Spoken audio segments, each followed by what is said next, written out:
নমস্কার দেবী এবং সজ্জনগণ। কাশ্মীরে উগ্রপন্থীরা কিছু পর্যটককে হত্যা করেছে, প্রায় 20 জন বা তার বেশি হবে। কাশ্মীরে এরকম ঘটনা অনেকবারই হয়েছে। যারা করেছে তারা সকলেই মমিন। কিছুদিন আগে রাশিয়ার দাগিস্তানে হামলা হয়েছিল, যেখানে চার্চে হামলা করে প্রায় 97 জন লোককে মেরে ফেলে দিয়েছিল।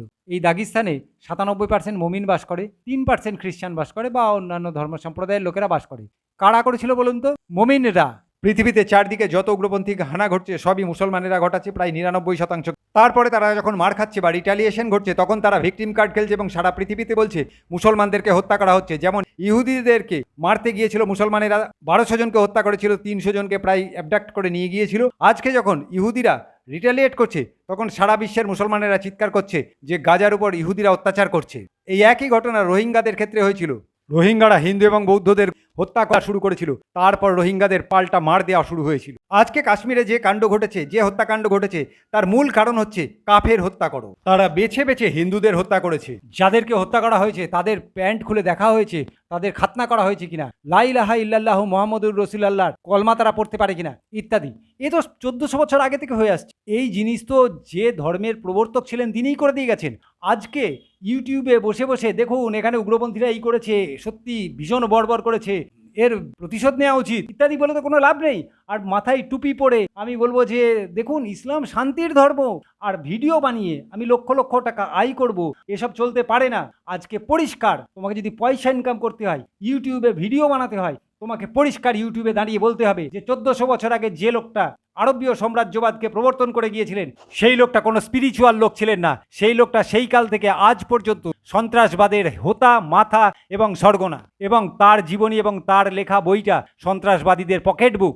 আজকের দিনে সেই 1400 বছর আগে থেকে আজ পর্যন্ত কোটি কোটি কোটি কোটি লোক ওই লোকটার কথা অনুসারে মরছে, আজও মরছে, পুলওয়ামাতেও মরেছে। আমি যে ধর্মটা পালন করি সেই ধর্মটা টেরোরিস্টের ধর্ম। শুধু তাই না, আমি যে বইটাকে মান্যতা করি সেটা টেরোরিস্টদের পকেট বুক। এটা তোমাকে বলতে হবে, না হলে লক্ষ লক্ষ টাকার ভিডিও বিক্রি করে আজ শুভেন্দু এই বলছে, কাল মমতা ওই বলছে, এই কথা বলার কোনো মানে নেই। পশ্চিমবঙ্গে মমতা থাক শুভেন্দু থাক, তাদের লোকে ভোট দিয়ে আনবে বা তাদের বর্জন করবে, সেটা আলাদা কথা। হ্যাঁ, হতে পারে তুমি ইউটিউবে টাকা ইনকাম করো, কিন্তু তোমাকে এটা বলতে হবে যে 1400 বছর আগে যে লোকটা আরবীয় সাম্রাজ্যবাদকে সারা পৃথিবীতে প্রচার করেছিল, সে তরবারির জোরে প্রচার করেছিল, এবং সেই লোকটা টেরোরিস্টদের সর্গনা অর্থাৎ সন্ত্রাসবাদীর মাথা। সেই লোকটার সন্ত্রাসবাদী, সেই লোকটার প্রচলিত ধর্মে কোনো রকম আধ্যাত্মিকতা নেই, শুধু মানুষ হত্যা।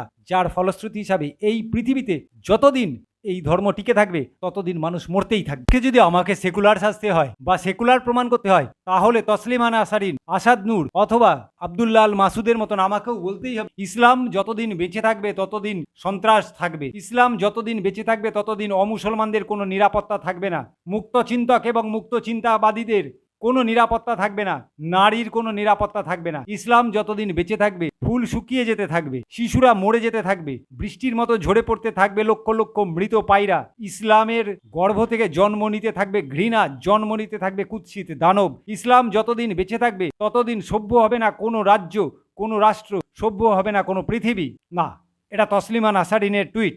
মৃত্যুর পরে জান্নাত বা জাহান্নাম বা স্বর্গ বা নরক আছে কিনা জানি না, জানার প্রয়োজনও নেই। জান্নাতে যাওয়ার সংকল্পে যে প্রাণীটার গলায় ঘষে ঘষে চাকু চালিয়ে তাকে কুরবানি করছি, মৃত্যুর আগে অতীব কষ্টদায়ক মৃত্যুর সময় সে আপনার জন্য জান্নাতের দোয়া করে যাবে না। খুব স্বল্প বুদ্ধি থাকলেও এ কথাটা আপনার জানা উচিত। যে লোকগুলো পুলওয়ামাতে হত্যা হয়েছে সেই লোকগুলো মরার আগে নিশ্চয়ই টেরোরিস্টগুলোকে বলে যায়নি তোরা জান্নাতে যাবি। আরব্য সাম্রাজ্যবাদ মেনে আমি জান্নাতে যাব বলে লাফালাফি আরম্ভ করি, তাহলে আমার মনে হয় সেটাই সব থেকে বড় ভুল। যেটা আজকে কলকাতার হাকিম বাবুর জানা উচিত যে অমুসলমান যারা জান্নাতে যাবে না তাদেরকে জান্নাতে নিয়ে যাওয়ার দায়িত্ব তিনি নিচ্ছেন। মূর্খটা নিজেই জানে না সে জান্নাতে যাবে কিনা বা তার সর্গনা জান্নাতে গিয়েছে কিনা। 5 বার করে দুরূদ পাঠ করা হচ্ছে যে আমাদের সর্গনাকে জান্নাতে নাও, আমাদের সর্গনাকে জান্নাতে নাও ইত্যাদি। এটা সাধারণ বুদ্ধিতেই বোঝা যায়। আজকে মুর্শিদাবাদের দাঙ্গা কেন হচ্ছে? 66 বা 67% মুসলমান হয়ে গেছে। যেখানে 10% মুমিন থাকে সেইখানে মুমিনরা ম্যাও ম্যাও করে থাকে, যেখানে 40% মুমিন থাকে সেখানে দাঙ্গা প্রবল আকারে হয়, যেখানে 66 বা 70% মুমিন হয়ে যায় সেখানে অমুমিন বা কাফেরদের কোনো জায়গা নাই। এই জন্যই মুর্শিদাবাদে দাঙ্গা হচ্ছে। যেখানে দাঙ্গা হচ্ছে সেখানে মুমিনের সংখ্যা বেশি। মুমিনের সংখ্যা বেড়ে গেলে ওই যে যোগী আদিত্যনাথ বলেছিল না, তুই 100 ঘর হিন্দুর মধ্যে 1 ঘর মুমিনও সুরক্ষিত থাকবে, কিন্তু 100 ঘর মুমিনের মাঝখানে 60 ঘর অমমিনও সুরক্ষিত থাকতে পারে না। তাদের মেয়ে নিয়ে পালিয়ে যাব, তাদের ঘরে সন্ত্রাসবাদী করব বা তাদের ধ্বংস করব ছলে বলে কৌশলে, এ চিন্তা তাদের মাথায় সবসময় ঘুরে যাচ্ছে। এই জন্যই এই পৃথিবী থেকে করা উচিত এই পৃথিবী থেকে এই মতবাদটাকে সম্পূর্ণ বিলোপ করে দেওয়া।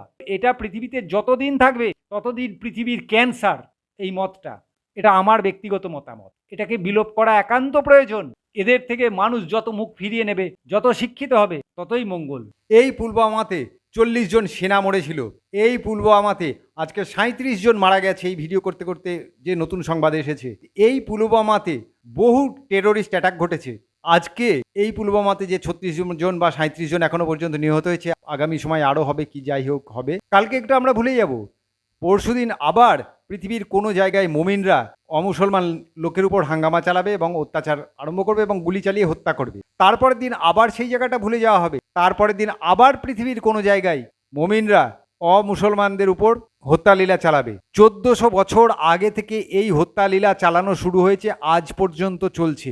তাহলে 1400 বছর আগে যে লোকটা এই মতবাদের প্রচার করেছিল এবং মোমিন বা তার চেলা বাদে সকলকে হত্যার হুকুম দিয়ে গিয়েছিল, সেই লোকটাকে পৃথিবীর সবথেকে বড় টেরোরিস্ট বা সবথেকে বড় সন্ত্রাসবাদী কেন বলা হবে না?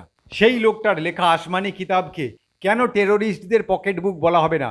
সেই লোকটার জীবন কাহিনী নিয়ে যে সকল বইগুলো লেখা হয়েছে, সেই বইগুলো পড়ে যে মানুষ খুন করতে উদ্ধত হচ্ছে, সেই বইকে কেন পৃথিবী থেকে নিষিদ্ধ ঘোষণা করা হবে না? এটাই আমি আগে জানতে চাই। ট্যুর অপারেটর আজকেও মানুষকে উৎসাহিত করছে, কাশ্মীরে চলুন, কোনো ক্ষতি নেই, চলুন আবার কাশ্মীরে ঘুরে আসি। অর্থাৎ কালকে 26টা মরেছে, আজকে আবার আপনাকে কাশ্মীরে নিয়ে যাই, কোনো অসুবিধা নেই, অনেক পুলিশ পাহারা আছে। সেকুলারিজমের ধ্বজাধারী তথা মূর্খগুলো আবার দৌড়াবে, এটাই স্বাভাবিক, এবং আবার মরবে। পিপিলিকার দল মৃত্যুর দিকে ছুটে যাবে, এটাই স্বাভাবিক। আর বাড়িতে এসে যদি বেঁচে ফেরে, তাহলে তারা এসে সেকুলারিজমের ঢেকুর তুলবে আর আশ্বস্ত হবে, এটাও স্বাভাবিক।